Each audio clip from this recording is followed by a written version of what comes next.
The champagne glass in Veronica's perfectly manicured hand trembled slightly as she laughed at something my husband said, but her confident smile never wavered. Not until Detective Captain Alexander Reeves, my older brother, walked through the mahogany doors of the Rosewood Country Club's grand ballroom, his badge glinting under the crystal chandeliers. Before we dive back in, let us know in the comments where you're watching from. And if this story resonates with you, don't forget to subscribe, because tomorrow's story is something truly special I can't wait to share. I'm Elena Caldwell, and this is how my husband's mistress went from smugly flaunting their affair at our 10th wedding anniversary party to begging for mercy when she realized she'd been sleeping with a man my brother had been investigating for federal crimes for the past 8 months. Before we dive into this story that will leave you speechless, tell me in the comments where you're watching from, and if tales of karma and justice get your blood pumping, make sure you hit that subscribe button, because tomorrow's story will blow your mind even more. The irony of discovering my husband's betrayal at our own anniversary celebration wasn't lost on me, but what happened next turned a personal catastrophe into the most satisfying night of my life.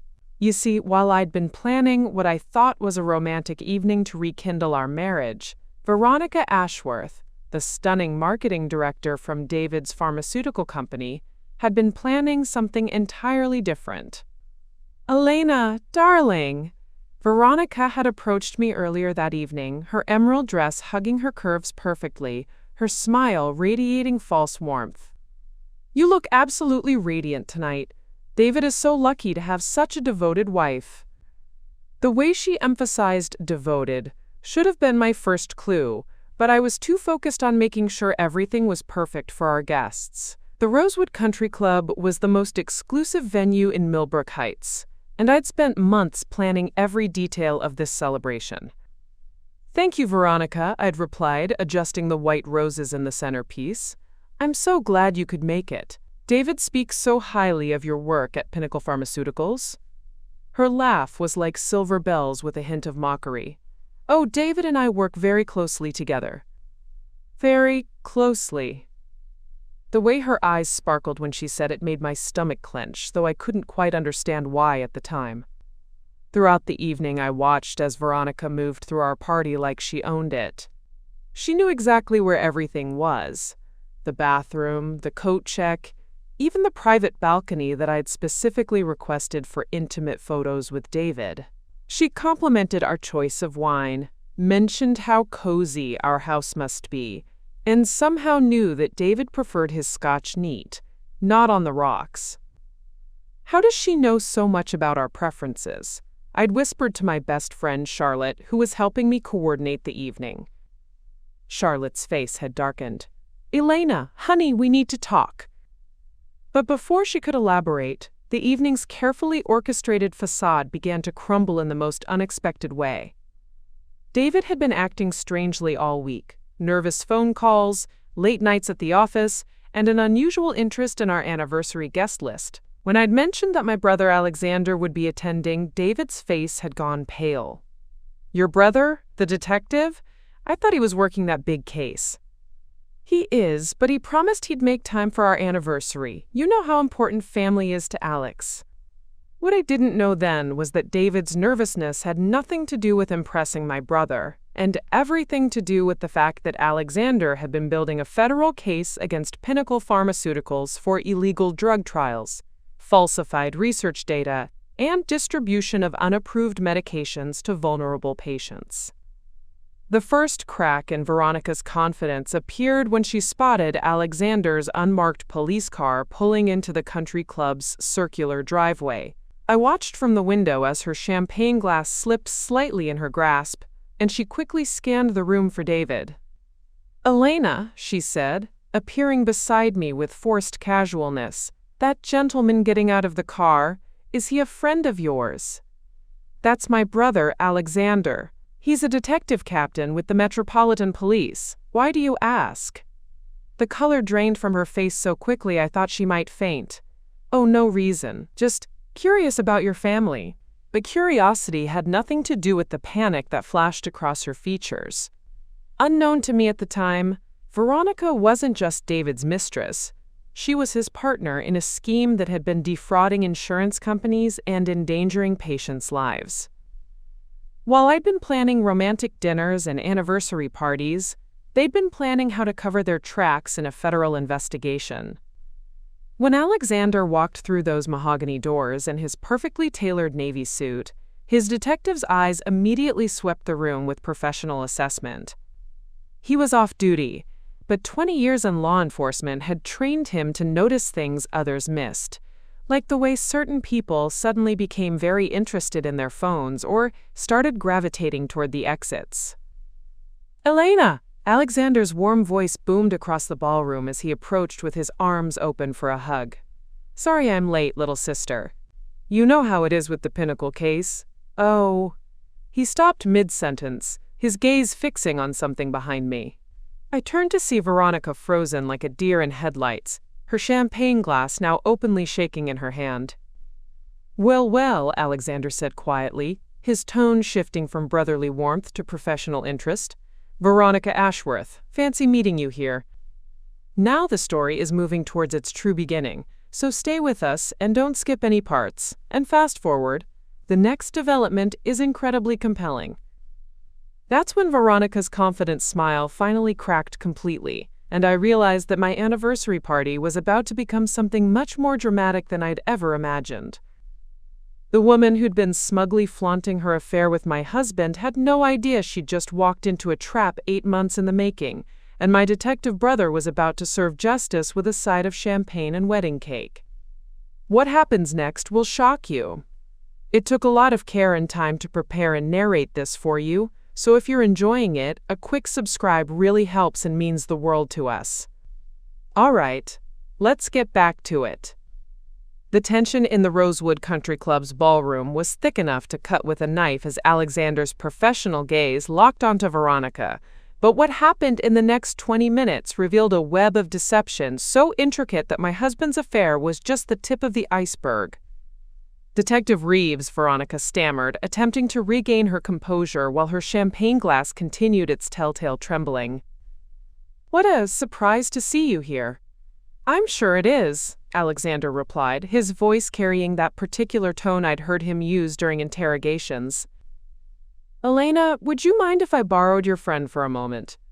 I believe Ms. Ashworth and I have some mutual acquaintances to discuss." That's when David appeared, seemingly from nowhere, his face flushed and panicked. "Elena! There you are! I was looking everywhere for you!" His eyes darted between Alexander and Veronica, like a trapped animal seeking escape routes.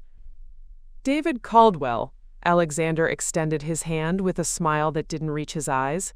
"Elena's mentioned you work at Pinnacle Pharmaceuticals. Interesting company. We've been having quite a few conversations about their business practices lately." I watched my husband's face cycle through confusion, recognition, and pure terror in the span of 3 seconds. "Oh, you're the detective Elena mentioned. The one working on cases." "The Pinnacle case specifically," Alexander confirmed, never breaking eye contact. "Though I have to say, seeing you both here tonight certainly adds an interesting dimension to our investigation." That's when the pieces started clicking into place for me, though the full picture was still horrifyingly unclear. Veronica's intimate knowledge of our home wasn't just from David's pillow talk. She'd been casing our lifestyle, our connections, our vulnerabilities. My husband's recent stress wasn't just guilt over an affair. It was fear of federal prosecution. "Elena, sweetheart." David's voice cracked slightly as he reached for my hand. "Maybe we should check on the caterers. Make sure everything's running smoothly." But I was transfixed by the scene unfolding before me. Veronica had gone from confident mistress to cornered criminal in less than 5 minutes, and my brother's presence had triggered a panic response that spoke to crimes far beyond adultery. "Actually," Charlotte appeared at my elbow, her voice unusually tight. "Elena, I think there's something you should see, now." She led me toward the country club's business center, where she'd apparently been doing some detective work of her own. "I couldn't shake the feeling that something was off about Veronica tonight," she explained, pulling out her phone. So I did some digging while you were greeting guests. What she showed me made my blood run cold. Article after article about Pinnacle Pharmaceuticals' recent troubles. FDA investigations, patient deaths linked to unapproved drug trials, falsified research data, and millions in insurance fraud. And there, in a company directory she'd found online, were photos of the key players under investigation. David Caldwell, Senior Research Director. Veronica Ashworth, Marketing Director and Public Relations. Charlotte, I whispered, my voice barely audible over the party's background noise, are you telling me that my husband and his mistress are federal criminals? Elena, it gets worse. She scrolled to another article, this one detailing how Pinnacle had been using fake patient data to get experimental drugs approved, then billing insurance companies for treatments that never actually helped anyone. Look at the timeline. This investigation has been going on for 8 months. Your brother's been tracking them this entire time. The room spun slightly as the implications hit me. Every late night David claimed to be working. Every business dinner he couldn't skip. Every time Veronica had shown up at company events with that knowing smile. They weren't just having an affair. They were partners in a criminal enterprise that had literally cost people their lives. How many patients? I asked, dreading the answer. 17 confirmed deaths from their fake cancer treatment trials. Hundreds more who got sicker because they thought they were receiving real medication. My anniversary party had just transformed from a celebration of marriage into the scene of a federal investigation, and the woman who'd been sleeping with my husband had blood on her hands. I looked back toward the ballroom, where Alexander was now speaking quietly into his phone while keeping both David and Veronica in his line of sight. Other guests were beginning to notice the tension, though they had no idea they were witnessing the convergence of a major federal case. Elena, Charlotte gripped my arm. There's something else. I found records of payments from a shell company to a private investigator. They've been having you followed for months. What? The betrayal cut even deeper than I thought possible. They needed to make sure you didn't accidentally stumble onto their operation. Veronica suggested it, said they needed to monitor the, quote, detective's sister to ensure you couldn't compromise their timeline. The woman who'd smiled at me so sweetly tonight, who'd complimented my dress and my party planning, who'd been sleeping with my husband in what I thought was just a sordid affair. She'd been treating me like a security threat in a criminal conspiracy. My phone buzzed with a text from Alexander. Don't react. Don't let them know you know. We need them to think everything is normal until backup arrives. Can you keep playing hostess for another hour? I looked across the ballroom at David, who was now sweating through his expensive suit, and Veronica, who kept glancing toward the exits like a caged animal. They thought they were just dealing with an inconvenient family connection to law enforcement. They had no idea that their entire world was about to collapse, and that the devoted wife they'd both underestimated was about to become their worst nightmare. Because while they'd been planning their crimes and their affair, they'd forgotten one crucial detail. Betraying a detective's sister isn't just personal. It's evidence. Standing in the business center of the Rosewood Country Club, surrounded by printouts of my husband's criminal activities and evidence of a federal investigation that had been happening right under my nose, I faced the most important decision of my life. Every instinct screamed at me to march back into that ballroom and confront David and Veronica in front of all our guests, to scream about the affair, the lies, the deaths they'd caused. But as I stared at my brother's text message asking me to keep playing hostess, a different plan began forming in my mind. So stick with us and don't to skip or speed up the story. What happens next is absolutely riveting. Charlotte, I said quietly, my voice surprisingly steady despite the earthquake happening inside my chest, how long would it take you to print everything you just showed me? Elena, what are you thinking? She studied my face with growing concern. You have that look you used to get right before you'd do something crazy in college. Not crazy, I corrected, my mind racing through possibilities. Strategic.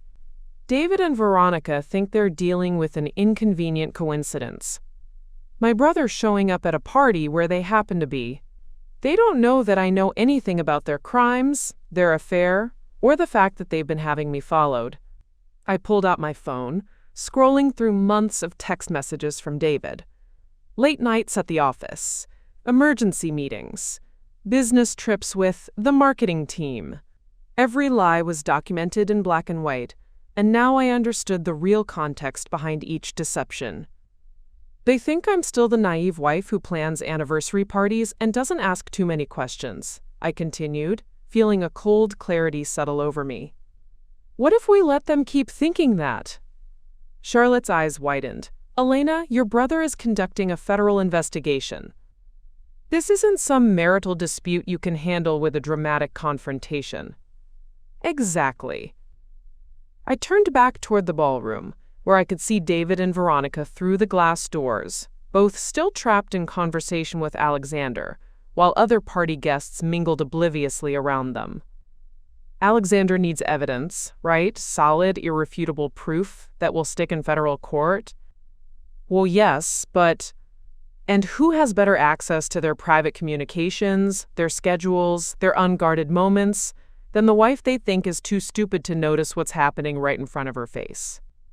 The realization hit Charlotte at the same time it crystallized in my own mind. You want to go undercover in your own marriage.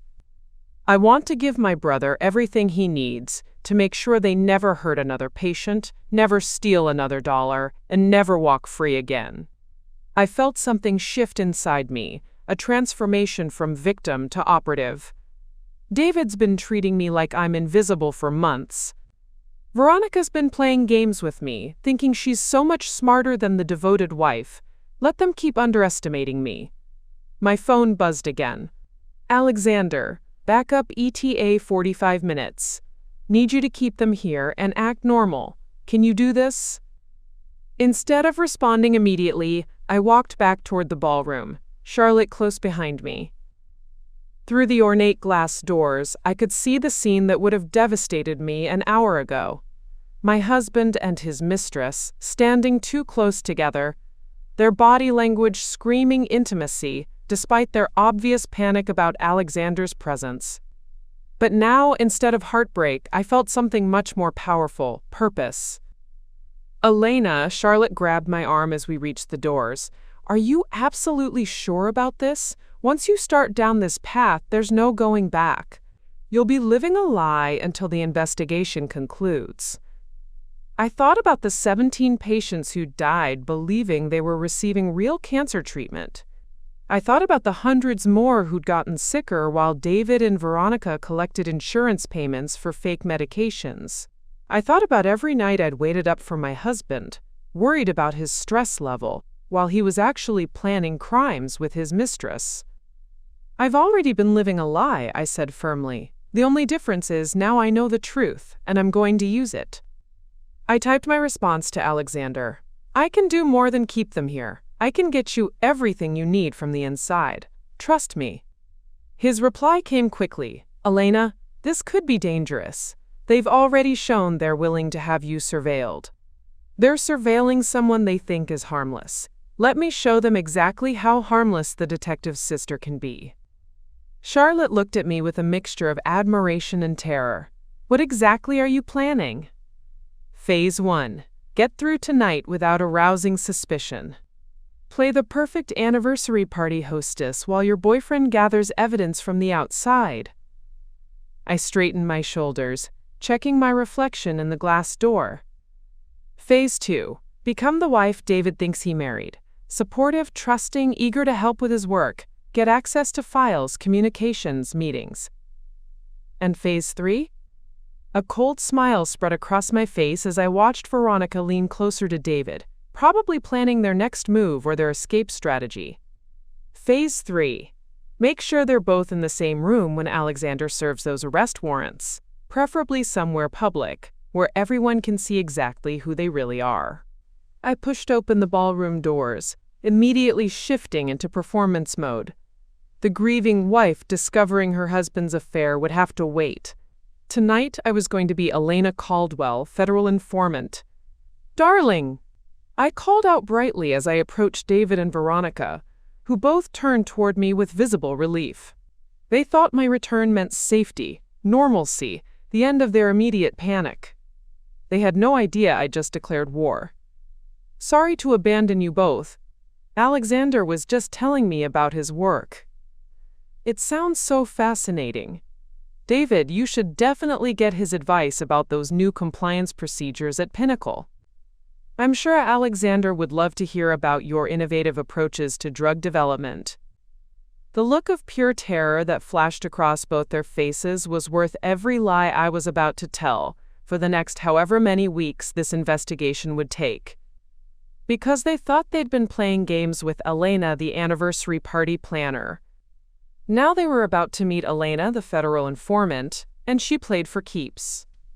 The morning after our anniversary party, I sat at my kitchen table with a steaming cup of coffee and a secure phone that Alexander had discreetly slipped me during his goodbye hug. David was upstairs in the shower, probably scrubbing off the nervous sweat from last night's close call, while I prepared to build the most important network of my life. "Elena," Alexander's voice crackled through the encrypted device, "before we go any further, I need you to understand what you're signing up for. This isn't just about catching David and Veronica anymore. Our investigation has uncovered connections to a much larger pharmaceutical fraud ring operating across 3 states. I gripped the phone tighter, watching steam rise from my coffee mug like smoke signals of war. How much larger? We're talking about at least 6 companies, dozens of executives, and potentially hundreds of deaths. Pinnacle Pharmaceuticals isn't just one bad apple. It's part of an entire orchard that's been poisoning people for profit. The weight of that revelation settled over me like a heavy blanket. And David and Veronica? Middle management in a criminal empire. But here's the thing. They have access to communications and files that could help us bring down the whole network. Your position as David's wife makes you our best asset for gathering that intelligence. After ending the call, I began reaching out to the people who would become my secret coalition. First on my list was Dr. Rebecca Martinez, my former college roommate who now worked as a medical ethics consultant. If anyone could help me understand the full scope of what David and Veronica had done, it would be her. "Elena?" Rebecca's voice was warm with surprise when I called. "It's been months. How are you? How was the anniversary party?" "Rebecca, I need your help with something confidential, something that could save lives." The tone of my voice must have communicated the seriousness of the situation because her response was immediate. "Whatever you need, when and where." We met that afternoon at Millbrook Heights Public Library, in the medical research section, where our conversation would blend naturally with the academic atmosphere. Rebecca listened without interruption as I laid out everything I'd learned about Pinnacle's fake clinical trials and falsified data. "Jesus, Elena," she whispered, reviewing the documents I'd printed. "These aren't just ethics violations. This is mass murder disguised as medicine." She looked up at me with haunted eyes. "I actually know some of the patients mentioned in these files. They came to me for second opinions after their Pinnacle treatments failed." "They came to you?" My heart clenched. "Rebecca, did you try to report anything suspicious?" "I filed complaints with the FDA, but they get thousands of reports. Individual cases don't always trigger investigations." Her voice grew bitter. "If I'd known there was a pattern, if I'd seen the scope of what they were doing." "You can help stop it now," I interrupted gently. "Alexander needs medical experts who can interpret the data they're gathering. People who understand how clinical trials are supposed to work versus what Pinnacle was actually doing." Rebecca's eyes hardened with determination. "Count me in. But Elena, you need to know, if this goes to trial, they'll need patients and families willing to testify. Are you prepared for what that might look like?" Her question led me to my next ally, Thomas Brennan, an investigative journalist who'd been following pharmaceutical fraud cases for the past decade. I'd found his contact information through Rebecca's professional network, and his reputation for protecting sources while exposing corporate corruption made him perfect for what I needed. "Mrs. Caldwell," Thomas said, when we met at a small cafe outside Millbrook Heights, Dr. Martinez gave me a brief overview of your situation. I have to ask, why come to a journalist instead of just working with the police? Because when this breaks, and it will break, I want to make sure the public understands exactly what these people did. I want their victims' stories told properly, and I want the families to know they're not alone. Thomas leaned forward, his reporter's instincts clearly engaged. What kind of access do you have to internal documents? David works from home 2 days a week. His office is right next to our bedroom. I showed him photos I'd taken of David's filing system and computer setup. Plus, Veronica has been coming to our house for what she thinks are discreet meetings. She has no idea I know about the affair, so she doesn't try to hide anything when I'm supposedly out running errands. And the federal investigation? My brother is leading it, but he's limited by what he can legally obtain through warrants and subpoenas. I can access communications and documents that might never surface through official channels. Thomas nodded slowly. What do you need from me? Help documenting everything, creating a paper trail that the public will be able to follow when this story breaks, and I hesitated, then pushed forward. Help finding the patients and families who deserve to know the truth about what happened to their loved ones. The third member of my growing alliance came from an unexpected source. That evening, as I was preparing dinner and David was in his office on what he thought was a private call with Veronica, my doorbell rang. Standing on my front porch was Margaret Chen, no relation to the Chen family from before, a woman in her 60s, wearing a simple black dress and carrying a manila folder.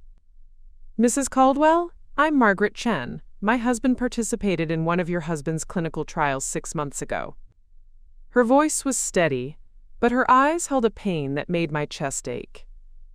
He died last week. Mrs. Chen, I'm so sorry for your loss, but I think there might be some confusion. There's no confusion. She opened the folder, revealing medical records and correspondence with Pinnacle Pharmaceuticals. My husband believed he was receiving cutting-edge cancer treatment. Instead, according to his autopsy, he was given sugar pills while his cancer spread unchecked. My blood ran cold. How did you find out? A nurse at the hospital where he died. She couldn't officially say anything, but she made sure I knew to request specific tests during the autopsy. Margaret's composure cracked slightly.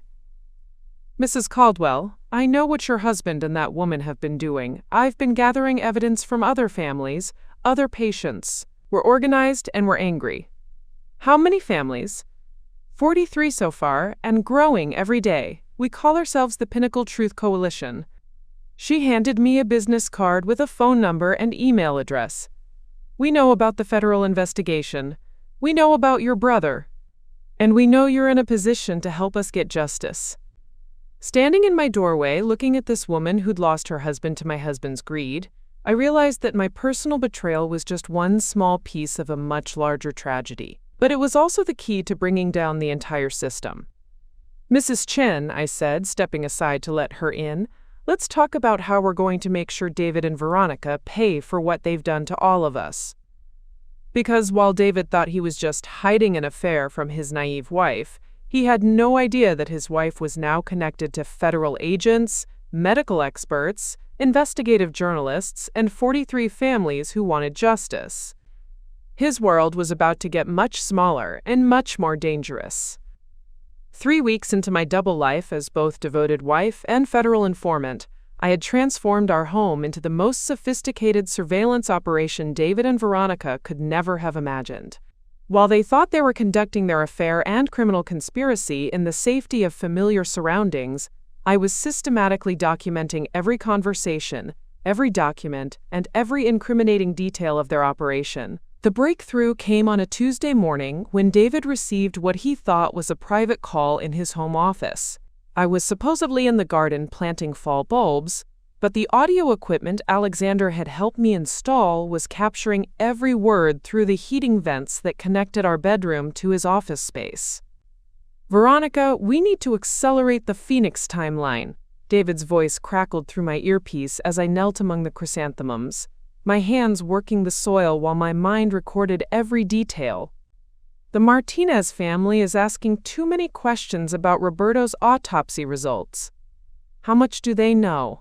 Veronica's voice was tight with worry, even through the phone connection. Enough to be dangerous. We need to transfer the remaining files from the Phoenix trial to the offshore servers before anyone can subpoena them. Can you handle the data migration this weekend? The story is finally reaching its real ending, so please stay with us and watch at normal speed. You won't want to miss what's coming because it gets really interesting from here. My blood chilled as I realized they were discussing Roberto Martinez, Margaret Chen's nephew, whose family had contacted me just days ago through the Pinnacle Truth Coalition. They weren't just covering up past crimes, they were actively destroying evidence while more families suffered. That afternoon, while David was at what he claimed was a quote, routine board meeting, but which I knew was actually a strategy session with other Pinnacle executives, I accessed his home computer using the password I'd observed him typing during one of his private calls with Veronica. What I found exceeded even Alexander's worst expectations. The Phoenix trial files contained documentation of over 300 patients across 7 facilities, all of whom had been given placebo treatments while being charged for experimental cancer therapies. But worse than the scope was the systematic nature of their deception. Detailed spreadsheets tracking which patients were most likely to die quickly to minimize family questioning, which insurance companies were slowest to investigate claims, and which hospitals had staff members willing to falsify records for additional payments. I photographed every page, every spreadsheet, every email chain, using the specialized camera equipment Thomas Brennan had provided. But as I worked, I discovered something that made my hands shake with rage. Patient profiles that included detailed family information, including which relatives worked in law enforcement, journalism, or had medical backgrounds that might make them more likely to investigate suspicious deaths. My own name appeared in a file labeled Security Risks Ongoing Monitoring. Veronica had compiled a dossier on me that included my work schedule, my friendship with Charlotte, my shopping patterns, and detailed notes about my brother's career with the Metropolitan Police. They hadn't just been having me followed, they'd been studying me like a potential threat to be neutralized. The most chilling entry was dated just 2 weeks ago. Subject remains unaware of operation. Recommend continued standard protocols unless behavior changes significantly. Note: subject's emotional attachment to anniversary celebration, successfully utilized to maintain cover during Detective Reeves' encounter. They had manipulated my love for my marriage, my desire to create a perfect anniversary celebration, as part of their security strategy. Every romantic gesture I'd planned, every detail I'd agonized over, had been part of their calculation for keeping me distracted while they literally killed people for profit. That evening, I met Dr. Rebecca Martinez at Riverside General Hospital, where she'd arranged for me to speak with Dr. Patricia Wolfe, the chief of oncology who'd been noticing disturbing patterns in patient outcomes from Pinnacle trials. Elena, what Rebecca shared with me about your situation, it explains so much, Dr. Wolfe said as we sat in her office, medical charts spread across her desk. We've had 17 patients transferred here from Pinnacle facilities in the past 6 months. All of them came to us in critical condition, after supposedly receiving cutting-edge treatments that should have stabilized or improved their conditions. What did you find when you examined them? No trace of the medications they'd supposedly been receiving. Their cancer markers indicated they'd received no treatment whatsoever, for weeks or months. Dr. Wolfe's voice grew heavy with controlled anger. These people came to us believing they were getting the best possible care. Instead, they'd been systematically poisoned with false hope while their diseases progressed unchecked. She pulled out a thick folder of medical records. I've been documenting everything, but without proof of systematic fraud, it just looked like individual treatment failures. What you're showing me, the deliberate nature of this deception, it changes everything. Dr. Wolfe, would you be willing to testify about what you've observed? Elena, I'll do more than testify. I'll help you understand exactly how they've been manipulating medical data to hide their crimes. She opened her laptop, pulling up a database I'd never seen before.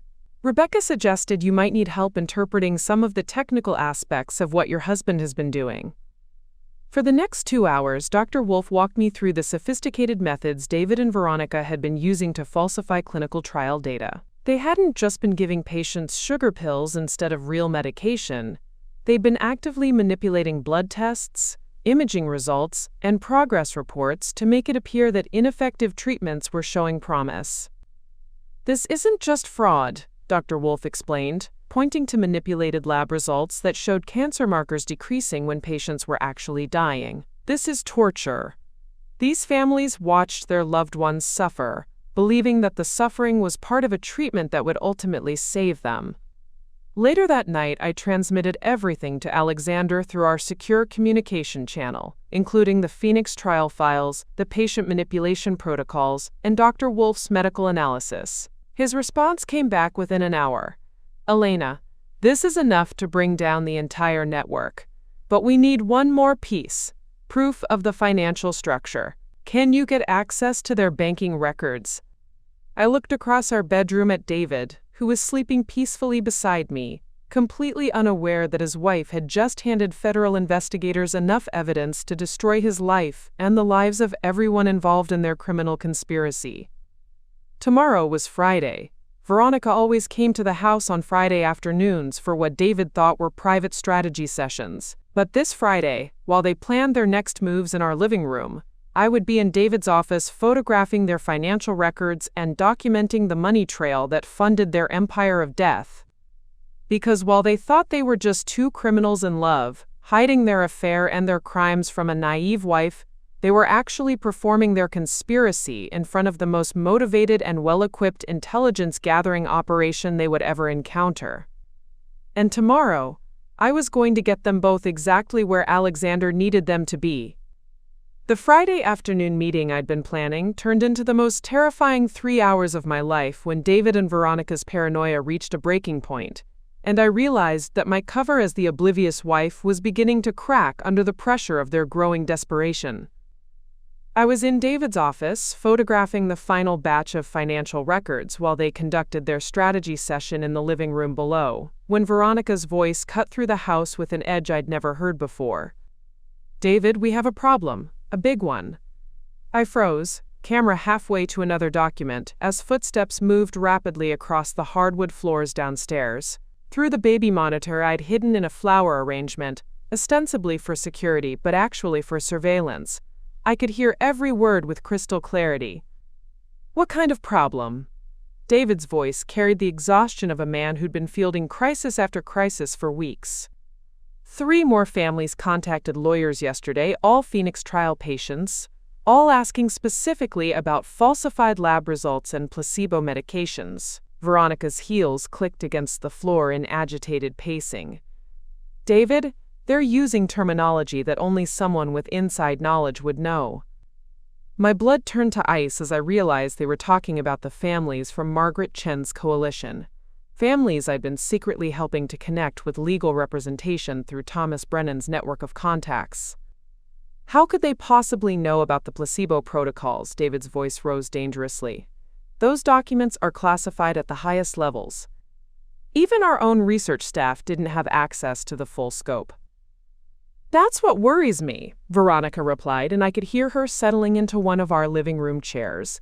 The same chair where she'd sat countless times, smiling at me while planning her next move with my husband. Someone with high-level access is feeding them information. I carefully set down the camera and crept to the top of the stairs, where I could better hear their conversation while still being positioned to retreat to the office if they came upstairs. You think we have a leak inside Pinnacle? David asked. I think we have a leak somewhere, and it's getting worse every day. David, yesterday I received a call from Senator Harrison's office. They're launching a congressional inquiry into pharmaceutical fraud, specifically targeting companies with patterns of patient deaths following experimental treatments. The sound of glass clinking told me David was pouring himself a drink, probably from the whiskey decanter I'd given him for Christmas last year. congressional inquiry? How is that possible? We've been careful about political contributions, made sure all the right people were taken care of. Apparently not careful enough. Someone's been feeding them very specific information about our operations. Information that could only come from someone with access to our highest level communications. I heard footsteps moving toward the kitchen, and panic flooded my system as I realized David might be coming upstairs. I quickly retreated to his office, closing the door to just a crack and positioning myself behind his desk, where I could appear to be dusting or organizing if he walked in. But instead of coming upstairs, his voice carried from the kitchen, closer now to the baby monitor's pickup range. "Veronica, we need to consider the possibility that Elena knows something." My heart stopped completely. "Elena?" Veronica's laugh was sharp and dismissive. "David, your wife can barely manage a dinner party without detailed notes. You think she's capable of orchestrating a federal investigation?" "Think about it." David's voice grew more animated as he apparently paced the kitchen. "The anniversary party. Her brother showing up exactly when he did. The timing was too perfect, too convenient. Detective Reeves is her brother David. Of course he'd attend her anniversary party. But why that night? Why did he specifically choose to attend that night when he's been working the Pinnacle case for months?" David's voice carried a paranoia that made my skin crawl. "And have you noticed how differently Elena's been acting since then?" "Differently how?" "More interested in my work, asking questions about the office, about my travel schedule. Yesterday she asked if I needed help organizing my files." I bit my lip so hard I tasted blood. David's suspicious nature, which had served him well in covering up his crimes, was now turning on me with laser focus. "You're being paranoid," Veronica said, but her voice carried less certainty than before. "Elena adores you. She's spent months planning romantic gestures and trying to rekindle your marriage. She's not exactly criminal mastermind material." "Maybe not," David conceded, "but she doesn't have to be a mastermind if she's just passing information to someone who is." The house fell silent except for the ticking of the grandfather clock in the hallway, and I realized they were both processing the implications of David's suspicion. If they decided to test me, to watch me more carefully, my entire operation could collapse. Then Veronica's voice cut through the silence with a suggestion that made my blood freeze. "We could search her things. Her phone, her computer, her car. If she's been communicating with outside parties, there would be evidence. Or," David's voice grew darker, "we could test her, set up a situation where we feed her specific false information and see if it makes its way back to the investigation." I heard footsteps moving back toward the living room, and I quickly grabbed cleaning supplies from David's desk drawer, preparing to look busy if they came upstairs. But my hands were shaking so badly, I nearly dropped the bottle of wood polish. "David, there's something else." Veronica's voice dropped to almost a whisper, forcing me to strain to hear through the monitor. "I've been reviewing our security footage from the house. Elena's been spending a lot of time in your office when you're not home." "Doing what?" "I can't tell from the angles, but she's definitely been accessing your desk area multiple times over the past 2 weeks." The silence that followed felt like it lasted forever. When David finally spoke, his voice carried a cold determination that terrified me more than anything I'd heard yet. "Cancel our Miami trip next week. We're not going anywhere until we figure out exactly what Elena knows and who she's been talking to."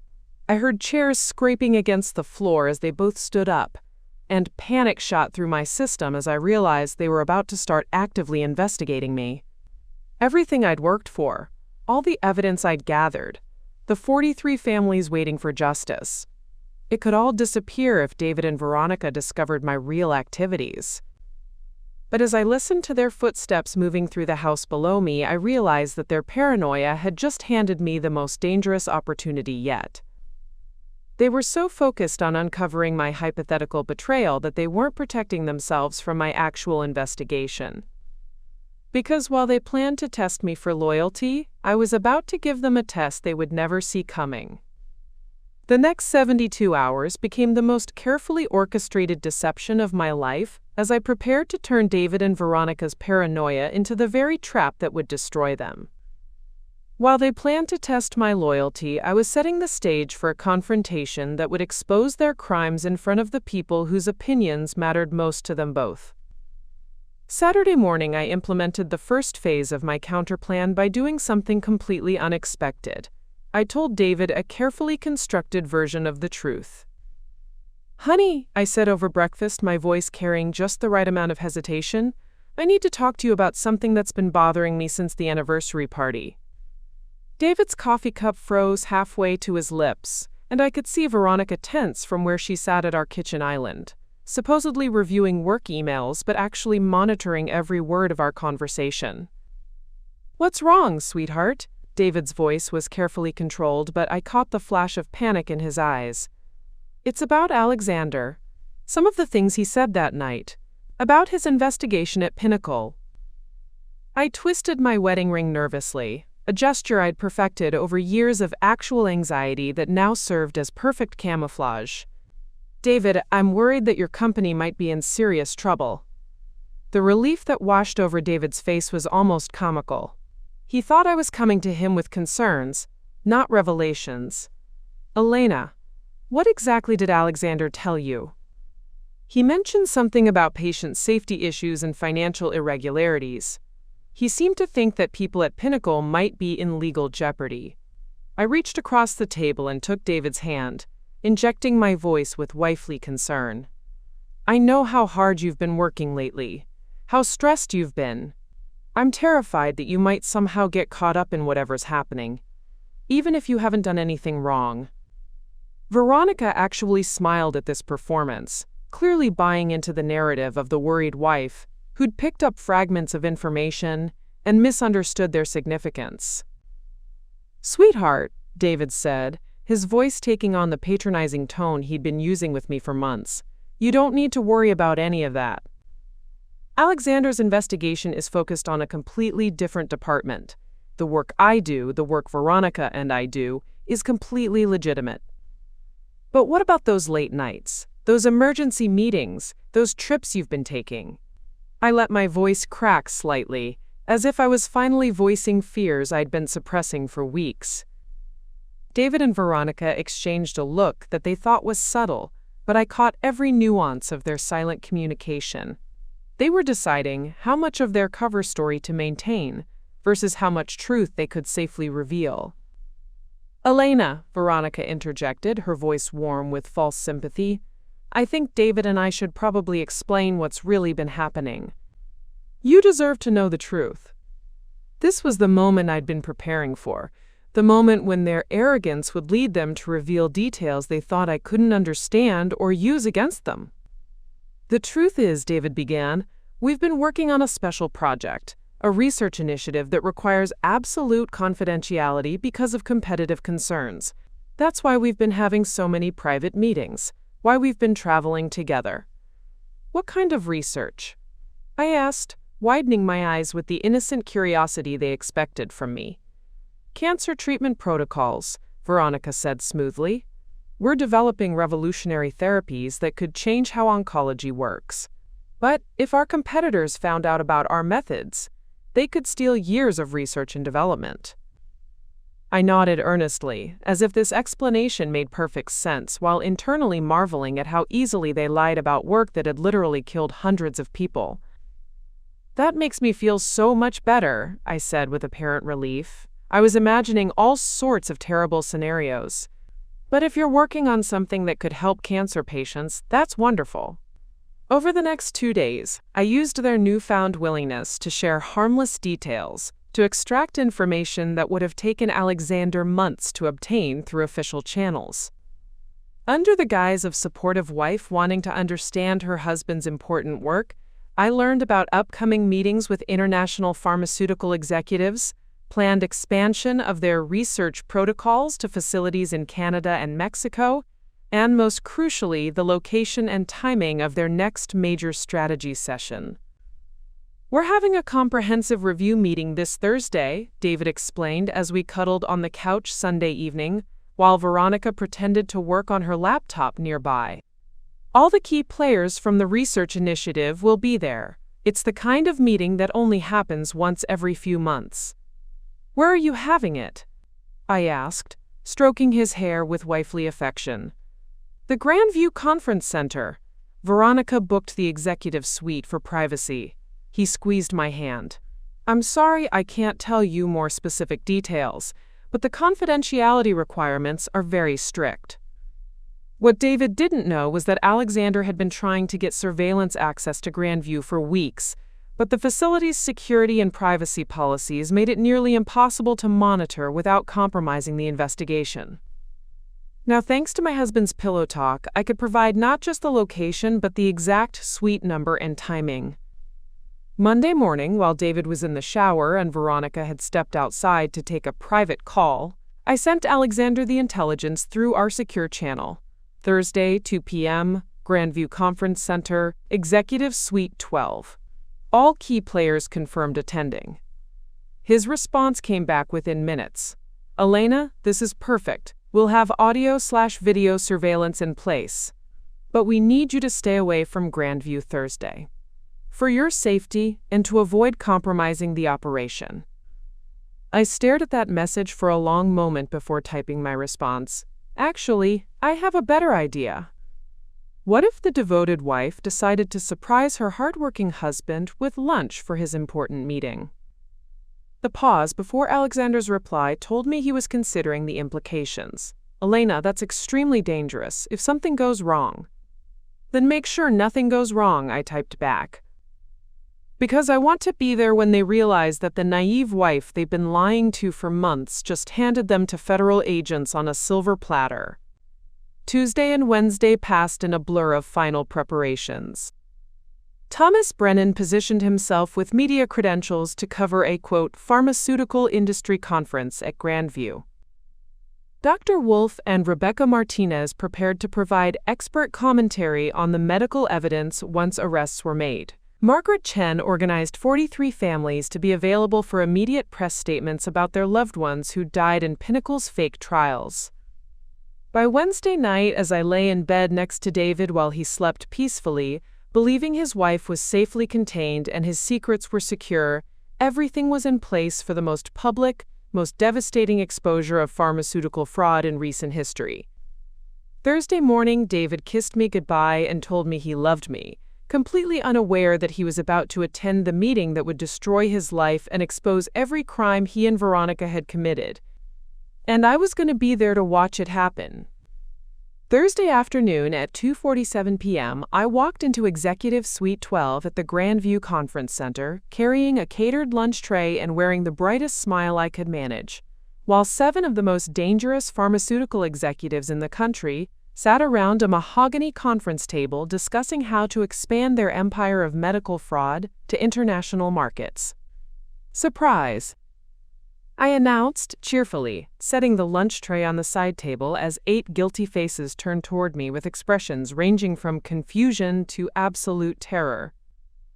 I thought my hardworking husband and his colleagues could use some fuel for their important research meeting.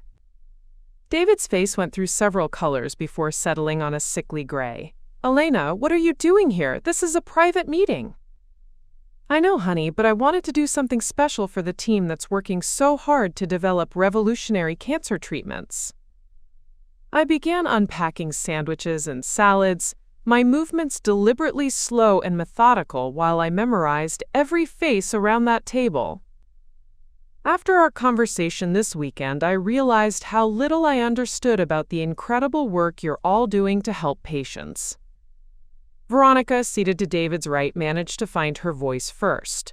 Elena, that's very thoughtful, but we really do need privacy for this discussion. Perhaps you could leave the food and... Oh, but I brought enough for everyone, I interrupted, continuing to unpack the meal with aggressive cheerfulness. Dr. Harrison, isn't it? From the Phoenix facility? And Dr. Petrosky from the Canadian operations? David's told me so much about your collaborative research efforts. The men around the table exchanged glances that would have been amusing if the situation weren't so deadly serious. They had no idea that every word they'd spoken for the past 47 minutes had been recorded by federal surveillance equipment, or that FBI agents were positioned throughout the conference center. Mrs. Caldwell, Dr. Harrison began carefully, while we appreciate the gesture, this really is a confidential business meeting. Perhaps your husband could bring you up to speed on our research progress later, in a more appropriate setting. I paused in my unpacking, looking directly at him with wide, innocent eyes. Research progress? Oh, you mean the Phoenix trial results? The ones showing such promising outcomes for terminal cancer patients? Now we're reaching the story's actual conclusion. Stay with us and don't skip ahead because the next part is the most interesting yet. The silence that fell over the room was so complete I could hear the air conditioning humming in the walls. David's face had progressed from gray to white, and Veronica's perfectly manicured hands were gripping her portfolio so tightly her knuckles stood out like mountain ranges. "Elena," David said very quietly, "how do you know about Phoenix trial?" "Oh, honey, you mentioned it during one of your phone calls with Veronica. Something about accelerating the timeline because families were asking questions?" I tilted my head with artificial confusion, though I have to admit I was a little surprised when Dr. Martinez called me yesterday. "Dr. Martinez called you?" Veronica's voice cracked slightly on the question. "Well, not Dr. Rebecca Martinez, your medical consultant. Roberto Martinez's widow, Carmen. She had some very interesting questions about her husband's treatment at the Phoenix facility." I set down the last sandwich and turned to face the table directly. Apparently, Ribeiro's autopsy showed no trace of the experimental cancer medication he'd supposedly been receiving for 3 months before his death. Dr. Petrosky, a heavy-set man with nervous eyes, started to stand up. "I think we should postpone this meeting." "Actually," I said, pulling out my phone, "I think we should continue. You see, I've been learning so much about pharmaceutical research lately. Did you know that when patients receive placebo treatments instead of real medication, it's supposed to be part of controlled clinical trials with informed consent? It's absolutely fascinating." David was on his feet now, moving toward me with a mixture of panic and rage in his eyes. "Elena, stop talking, right now." "But why, darling? I'm just trying to understand your work better, like those spreadsheets you keep about patient mortality rates and insurance claim processing times. Or that offshore banking system Veronica set up to handle payments from the shell companies." I smiled at each face around the table. "It's all so complicated, but I'm getting the hang of it." The room erupted into chaos as several executives started talking at once, chairs scraping against the floor as people stood up, and David grabbed my arm with enough force to leave bruises. "Who have you been talking to?" he hissed, his face inches from mine. "What have you done?" That's when the conference room doors opened, and Detective Captain Alexander Reeves walked in, followed by 6 FBI agents in full tactical gear. "Elena Caldwell, please step away from the table," Alexander said in his official voice, though I caught the flash of brotherly pride in his eyes. "Gentlemen, ladies, I'm Detective Captain Reeves, Metropolitan Police, working in conjunction with the FBI. You're all under arrest for conspiracy to commit fraud, racketeering, and murder in connection with the systematic distribution of falsified medications to terminally ill patients." The next few minutes unfolded like a perfectly choreographed dance of justice. As agents moved around the table with handcuffs, reading rights, and securing evidence, I watched David and Veronica's faces as they realized the scope of what had just happened. "You," Veronica spat at me as an agent cuffed her hands behind her back, "you've been working with them this whole time." "Actually," I said, my voice finally carrying the cold satisfaction I'd been hiding for weeks, "I've been working against you. Every phone call you thought was private, every document you thought was secure, every plan you made in my living room thinking I was too stupid to understand, I recorded it all." David's voice was barely a whisper as the agent led him toward the door. "Elena, how could you do this to us?" I looked at my husband, my former husband, for what I knew would be the last time. "How could I do this to you? David, you've killed hundreds of people for money." Veronica convinced families to watch their loved ones die, believing they were receiving treatment that would save them. You turned cancer patients into profit margins.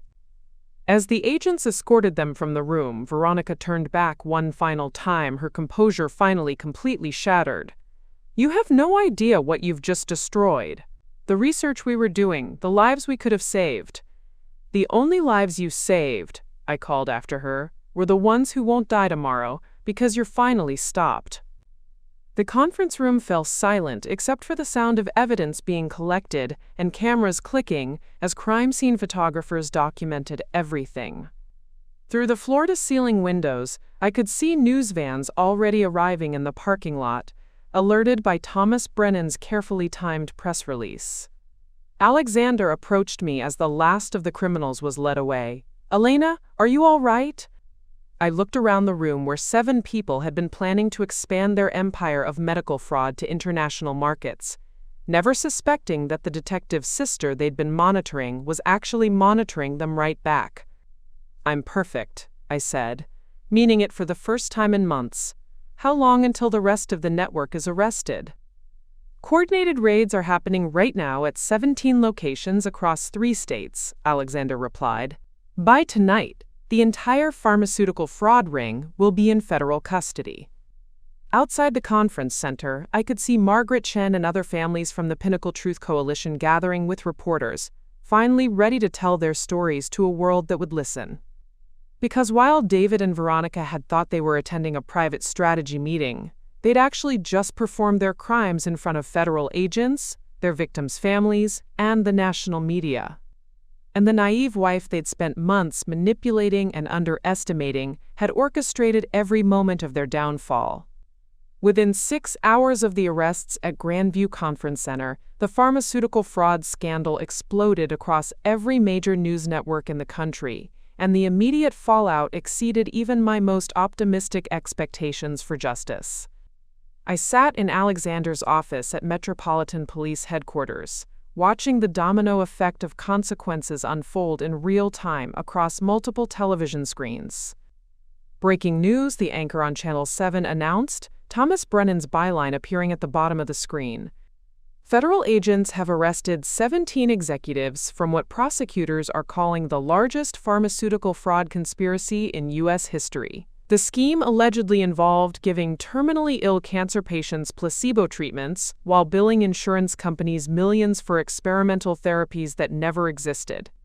The footage cut to the Grandview Conference Center, where I watched David and Veronica being led away in handcuffs for the second time that day. David's expensive suit was wrinkled, his perfectly styled hair disheveled, and the confident swagger he'd maintained throughout months of criminal activity had completely vanished. Veronica, meanwhile, was shouting at reporters about, quote, "wrongful persecution and misunderstood research," her voice growing more shrill with each desperate claim. "Elena," Alexander said, muting the television, "I need to prepare you for what's about to happen. The media attention is going to be intense, and not all of it will be positive. Some people are going to question your methods, your motivations, even your credibility." I nodded, watching a different channel show footage of FBI agents carrying boxes of evidence from Pinnacle Pharmaceuticals headquarters. I expected that. What matters is that they can never hurt another patient. My phone had been buzzing constantly for the past 3 hours, with calls from reporters, lawyers, and victim advocacy groups. But the call that mattered most came from Dr. Patricia Wolf at Riverside General Hospital. "Elena, I wanted you to know that we've already identified 12 patients currently in Pinnacle's care who were receiving placebo treatments," she said, her voice heavy with urgency. "We're transferring them to legitimate treatment facilities immediately. Those people are going to live because of what you did today." The weight of that statement hit me harder than all the arrests, all the media coverage, all the vindication combined. 12 people who would have died believing they were receiving treatment were now going to get actual medical care, because David and Veronica could no longer poison them with false hope. On the largest television screen, a press conference was beginning outside the federal building. U.S. Attorney Catherine Morrison stepped up to a podium bristling with microphones, her expression grim as she addressed the assembled media. "Today's arrests represent the culmination of an 8-month investigation into systematic healthcare fraud that spans multiple states and has resulted in at least 300 documented deaths, she began. The defendants in this case deliberately gave terminally ill patients placebo treatments while charging insurance companies for expensive experimental therapies. They manipulated clinical trial data, bribed hospital staff to falsify medical records, and established offshore financial networks to hide their profits. The camera panned across the crowd of reporters, and I spotted Margaret Chen standing with a group of other families, each holding photographs of their lost loved ones. When the prosecutor opened the floor for questions, Margaret stepped forward to one of the microphones set up for public comments. "My husband Roberto died believing he was receiving cutting-edge cancer treatment through Pinnacle Pharmaceuticals," she said, her voice steady despite the tears streaming down her face. "Instead, he was given sugar pills while his cancer spread unchecked for 3 months. Today, justice begins for Roberto and hundreds of other patients who trusted these people with their lives." The press conference continued with technical details about the charges, the scope of the investigation, and the legal proceedings to come. But I was focused on my phone, where messages were pouring in from the 43 families in the Pinnacle Truth Coalition, each expressing gratitude, relief, and a kind of healing that could only come from seeing their loved ones' deaths finally acknowledged and addressed. "Elena," Dr. Rebecca Martinez appeared in Alexander's office doorway, slightly out of breath. "I just came from the federal building. The prosecutors want to meet with you tomorrow to discuss your role as a witness in the trial proceedings." "What kind of role?" "Key witness. Possibly the most important witness they have." Rebecca sat down across from Alexander's desk. "Elena, the evidence you gathered over the past month, the recordings, the documents, the financial records, it's what's going to put all of them away for life. Without your inside access, this would have been a much weaker case." Alexander's desk phone rang, and he answered it with his official voice. "Detective Captain Reeves." "Yes, she's here. I understand. We'll be right there." He hung up and turned to me with an expression I couldn't quite read. "Elena, that was the FBI. David and Veronica are both requesting to speak with you." "Speak with me? Why?" "They want to negotiate. Apparently, they think you might be willing to advocate for lighter sentences in exchange for information about other pharmaceutical fraud networks they know about." The audacity of their request left me speechless for a moment. After months of lies, betrayal, and literal murder, they thought I might help them avoid the consequences of their actions. "What did you tell them?" "I told them I'd ask you. But Elena, there's something else." Veronica specifically mentioned that she has information about threats made against you during the investigation. She claims there were discussions about having you eliminated if you became too much of a security risk. My blood ran cold. Eliminated? She's claiming it was David's idea, that she argued against it. Obviously, she's trying to save herself by implicating him in additional crimes. But if it's true, I thought about all those nights I'd lain in bed next to David, all those times I'd been alone in the house while gathering evidence, all those moments when I'd felt like I was being watched or followed. They hadn't just been surveilling me as a security risk. They'd been considering me as a potential target. "Do you want to hear what they have to say?" Alexander asked gently. I looked at the television screens showing continued coverage of the arrests, at the photographs of David and Veronica in handcuffs, at the families finally getting their moment to speak truth about their losses. Then I thought about the 12 patients Dr. Wolf was transferring to real treatment facilities, the hundreds more, who would never become victims because this network was finally destroyed. "No," I said firmly. "I don't want to hear anything they have to say. They had months to tell the truth, months to stop killing people for profit. Let them explain their crimes to a jury." My phone buzzed with a text from Charlotte. "Turn on Channel 12. You need to see this." We switched to Channel 12, where a breaking news banner announced, "Pharmaceutical fraud whistleblower's identity revealed." My stomach dropped as I realized they were about to broadcast my name and face to the entire country. But instead of feeling fear, I felt something unexpected. Pride. Let the world know that Elena Caldwell, the detective's sister who'd been underestimated by criminals and treated like a naive housewife, had brought down the largest pharmaceutical fraud conspiracy in American history. Because while David and Veronica sat in federal holding cells trying to negotiate their way out of life sentences, patients across the country were being transferred to legitimate treatment facilities, families were finally getting answers about their loved ones' deaths, and the medical community was implementing new safeguards to prevent this kind of systematic murder from ever happening again. The immediate consequences were just the beginning. Tomorrow would bring trials, testimonies, and the long process of legal justice.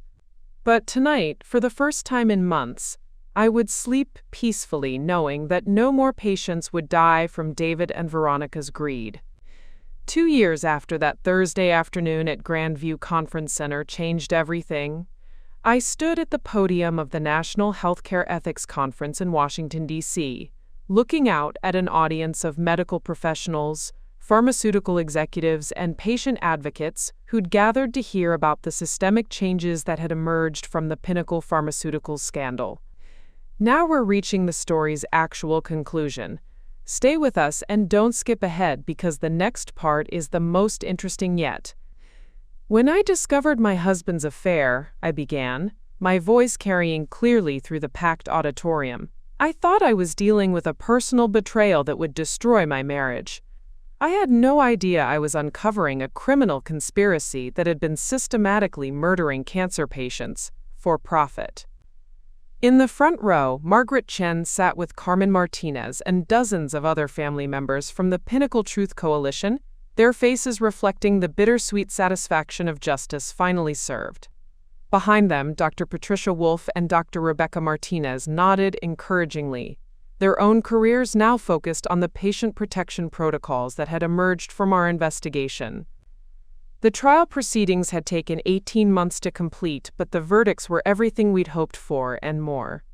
David received a life sentence without the possibility of parole, along with orders to pay $47 million in restitution to victim families. Veronica's sentence was only slightly less severe, 35 years in federal prison and $23 million in financial penalties. The other 15 executives received sentences ranging from 15 to 25 years, with the entire network's assets seized and distributed to establish a victim compensation fund. But the real victory, I continued, isn't the prison sentences or the financial penalties. It's the fact that the reforms implemented since the Pinnacle investigation have prevented an estimated 1,200 additional deaths from pharmaceutical fraud across the United States. The audience erupted in applause, but I was thinking about the letter I'd received just that morning from Dr. Jennifer Torres. No relation to Jessica Torres from our original coalition, but a young oncologist working in Phoenix who'd written to thank me for the new oversight protocols that had helped her identify and stop a smaller but similar fraud scheme at her hospital. After my presentation, I walked through the conference center's corridors lined with displays about medical ethics reforms, patient advocacy improvements, and the new whistleblower protection programs that had been established in response to our case. One display showed photographs of the 43 patients whose deaths had originally brought our coalition together, alongside statistics showing the hundreds more who'd survived because of the improved clinical trial monitoring systems now in place. "Elena," Charlotte's voice called out from across the lobby. She approached with Thomas Brennan, both of them beaming with pride. That was incredible. I still can't believe how far this has all come. Thomas, whose Pulitzer Prize-winning series about the Pinnacle investigation had launched his career to national prominence, handed me a newspaper. "You might want to see this." Front page of today's Washington Herald. The headline read, "Pharmaceutical Reform Act passes Senate, creating strictest medical trial oversight in U.S. history." The accompanying article detailed how the legislation, dubbed the Martinez Act after my efforts, and Roberto Martinez's legacy, would require real-time monitoring of all clinical trials, mandatory independent verification of patient treatments, and criminal penalties for executives who knowingly approved fraudulent research. "They named it after you," Charlotte said, squeezing my arm. "They named it after all of us," I corrected, thinking about every family member who'd spoken at trial, every medical professional who'd testified about systemic failures, every patient advocate who'd pushed for stronger protections. My phone buzzed with a message from Alexander, who was now directing a specialized pharmaceutical fraud unit within the FBI. "Just wanted you to know, we used protocols developed from your investigation to bust another network in California. 11 executives arrested, 200+ patients transferred to legitimate treatment. Your work keeps saving lives." As I read his message, I thought about the path that had brought me here. The naive woman who'd planned anniversary parties and worried about romance had evolved into someone who testified before Congress, consulted with medical ethics boards, and spoke at conferences about corporate accountability and patient protection. The transformation hadn't been easy. The media attention following the trial had been intense, with some critics questioning my methods and motivations. David's family had initially blamed me for destroying his life, until the full scope of his crimes became public, and they'd quietly distanced themselves from his actions. There had been death threats from other pharmaceutical executives, worried about their own criminal activities being exposed, requiring federal protection for several months. But there had also been incredible moments of healing and purpose. I'd remarried a kind radiologist named Michael Thornton, who worked with terminal cancer patients and understood the importance of the work I'd become involved in. Our wedding had been attended by dozens of families from the Truth Coalition, turning what could have been a simple ceremony into a celebration of survival and renewal. Elena, Dr. Wolf approached our group carrying a folder of documents. "I wanted to update you on the latest patient outcomes from the protection protocols. We've now identified and transferred over 800 patients who were receiving inadequate or fraudulent treatments at various facilities across the country. 800 lives saved. 800 families who wouldn't have to watch their loved ones die believing they were receiving the best possible care, while actually being slowly poisoned by greed and false hope." Margaret Chen joined our conversation, her face carrying the peace that comes from justice finally served. "Elena, I wanted you to know that Roberto's medical school has established a scholarship in his name for students pursuing medical ethics research. They specifically mentioned that it was inspired by your courage in exposing the truth."